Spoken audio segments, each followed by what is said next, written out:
Hello, hello, and welcome to the weekly energy update for the week of June 23rd, 2024. I'm Renee Spears, a spirit guide channeler and spiritual mentor, and I'm coming to you from beautiful and hot Bozeman, Montana. Every Sunday, I share the energy for the week ahead, and I also infuse the show with some positive vibes, so you get a little positive energy boost just for listening. Okay, here we go, summer 2024. It's hard to believe this is the last week of June already. And this is the summer of retrogrades. Remember the spring we had no planets retrograde and it was full speed ahead? Well, this summer there are 5 planets and Chiron retrograde, which slows everything down. Pluto's already retrograde, and this week on Saturday, Saturn goes retrograde, followed by Neptune next week, then Chiron at the end of July, then Mercury in August, then Uranus at the end of the summer. The only planets that aren't retrograde this summer are romantic Venus and abundant Jupiter and Mars. 2 of the most lovely planets are infusing our summer with love and abundance, making this a summer that focuses on the good stuff in life. Thank you, Venus and Jupiter. And then Mars comes along and gives us the energy and the ambition to create a magical summer.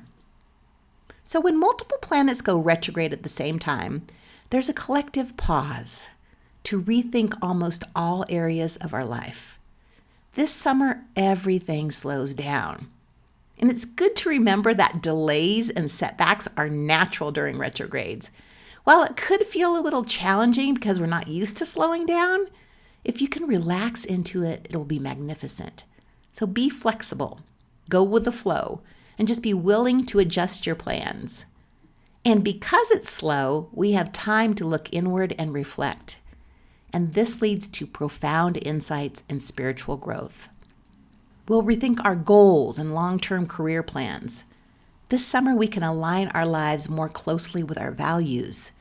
It's a time of personal and collective transformation.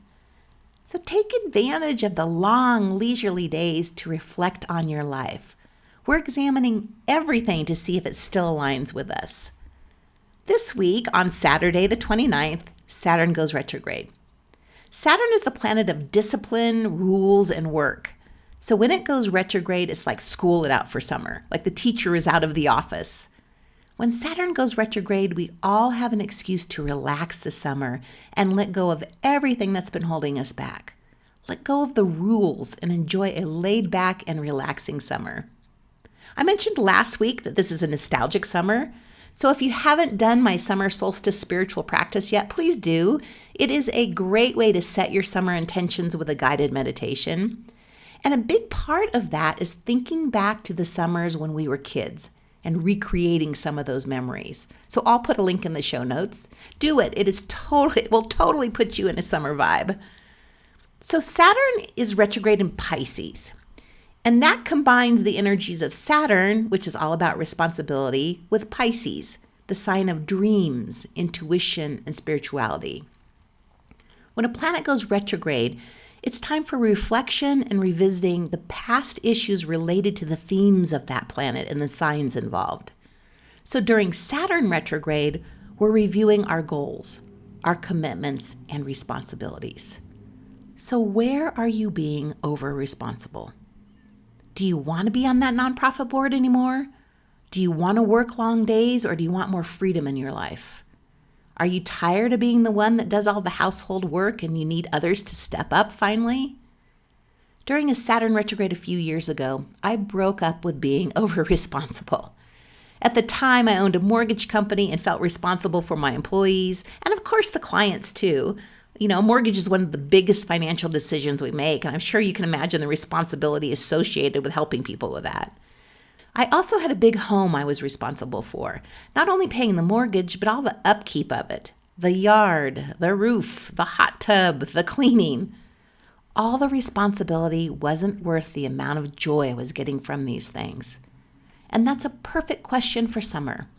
Is this worth it? Is it worth the effort? Is it worth the time? Is it worth the money? And the responsibility of the company and the home wasn't worth it to me anymore, so I sold all of it and changed my life. And because Saturn is going retrograde in Pisces, the planet associated with spirituality, The focus is also on reviewing and rethinking our spiritual path and practices. Being mindful and present is the cornerstone of spirituality. So it's time to rethink where you are calling in your spiritual practice. Where have you fallen into a spiritual rut? Maybe you're just going through the motions with your gratitude practice. Maybe meditation has just become another thing on your to-do list. Use this summer to try different ways to connect.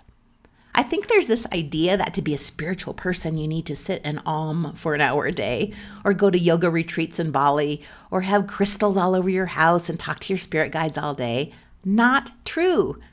Spirituality is about being connected and present. Sure, meditation can do that if it's not another thing on the to-do list, and so can doing the dishes. I may have mentioned this before on the podcast, but I was at a talk once with this spiritual master, and someone asked him what his spiritual practice consisted of, and he said, sweeping the porch. So it's time to rethink spirituality and figure out how to bring more connectedness and mindfulness to our everyday lives, to incorporate it into our lives. And we do that by being present. So this slow summer gives us the time and the space to practice being present. There's no hurry this summer. So slow down and practice being present when you wash the dishes, when you take a shower, when you cook dinner, or when you sweep the porch. On the collective level, this transit is influencing societal views on spirituality. We've been talking for the last couple of decades, at least, about an awakening happening on the planet. And this summer of retrogrades is part of that. Shifting the collective consciousness starts with us shifting. And that is as simple as being present and mindful in our lives. We don't need to do ayahuasca in Peru or a 10-day silent retreat. Yeah, those things are lovely and we can do them, but we just need to be present when we do the dishes and sweep the porch. I know, easier said than done sometimes, but the summer of 2024 gives us time to practice. So to recap, all the retrograde planets this summer are slowing us down so we can be present and enjoy this nostalgic summer. Venus and Jupiter infuse our summer with love, beauty, and abundance. And Mars gives us the energy to enjoy all of it. Saturn goes retrograde this week and asks us to reevaluate our goals and commitments to see if we're in balance with work, with responsibility, and spirituality. So relax, unwind, and settle into summer this week. We don't often get summers with this type of energy, so enjoy it. And that's it for the week. It is 90 here today. I have the house closed up already to keep it cool. I'm starting a new book today, and I plan on reading all day inside in the air conditioning. So as always, thank you for listening and sharing the podcast with a friend. There's a link to the summer solstice spiritual practice in the show notes. It is a great way to set your energy for summer, and it's pay what you want. So enjoy this last day of June. Next week, we'll be talking about July numerology and the new moon of Cancer. So have a great week, everyone.